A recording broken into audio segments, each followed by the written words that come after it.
What's up, guys? We are continuing Think Like a Monk, and we're on chapter 2, negativity. We're also going to go over chapter 3, fear, in this video. So let's get started. So we as humans have 3 emotional needs: peace, love, and understanding, and negativity often springs from one of these 3 things. Negativity is contagious because we have the instinct and tendency to agree with others. Shetty talks about chronic negativity, and that can have harmful effects on your physical health as well. Don't judge others with a different disease and don't think that you're perfect. What monks do is they lead with awareness. They approach negativity or any type of conflict by taking a step back to remove themselves from the emotional charge of the moment, because detachment helps you find understanding without judgment. Because community is where people serve each other and help each other together. Shetty also brings up the 25-75 principle, which means for every 1 negative person, have 3 uplifting people in your life. Surround yourself with people who are better than you in some way, happier and more spiritual. Don't just spend time with people you love, grow and learn with them. Dalai Lama once said, if you can, help others. If you cannot do that, at least don't harm them. But make sure that ego doesn't get in the way, because the desire to save others and give advice is very ego-driven as well. We sometimes become frustrated when people don't take our advice or don't take our wisdom, so make sure that negativity doesn't happen and at least become aware of it if it happens. One thing he says is there's no competition in showing love or respect for someone. You can't outdo someone. You shouldn't at least try to outdo someone giving them love or respect.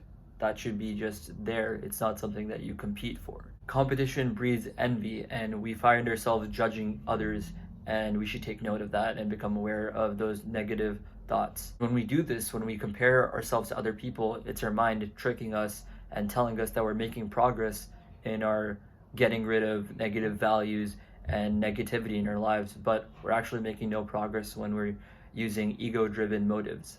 One of the exercises Shetty brings in is to audit your negative comments. So every time you have a negative comment or negative thought towards someone, write it down and become aware of it. And that'll help you become more aware of these negative thoughts about other people.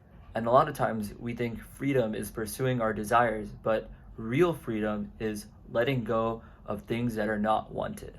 The key to real freedom is awareness. We should learn to take sympathetic or unselfish joy in the good fortune of others. And negative projections or suspicions reflect our own insecurities and get in the way of our actual positivity, what we're supposed to have in life. So if your friend beats you in a competition, you should be happy for him. He's your friend, be happy for him. And if you lose and you're frustrated, then you have negativity towards that friend, and maybe it's because of an insecurity or jealousy, and that's something we want to get rid of. And it can be hard. It's a very toxic world, but if we're able to stay positive and still and aware of our thoughts and emotions, we will start inspiring other people and we'll attract the people that we want to be attracted to. One thing I love that he says is, in the theater of joy, there are no empty seats. So everybody is welcome and free to be joyous and happy in their lives. We just choose to hold on to these negative grudges and selfish thoughts. List out 5 people you care about but you feel competitive with.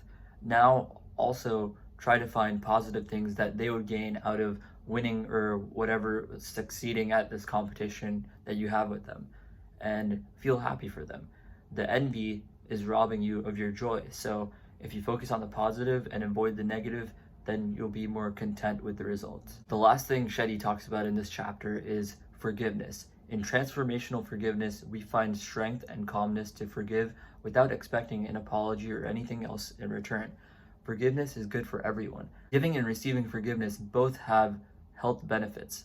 When we make forgiveness a regular part of our spiritual practice, we start to notice all of our relationships blossoming. Forgiveness is a two-way street, and pain affects both people. We must forgive others and also ask for forgiveness for our own shortcomings. This exercise is really important. Write out a letter and record yourself reading what you forgive yourself for. The pinnacle of forgiveness is to wish the other person who you caused pain well.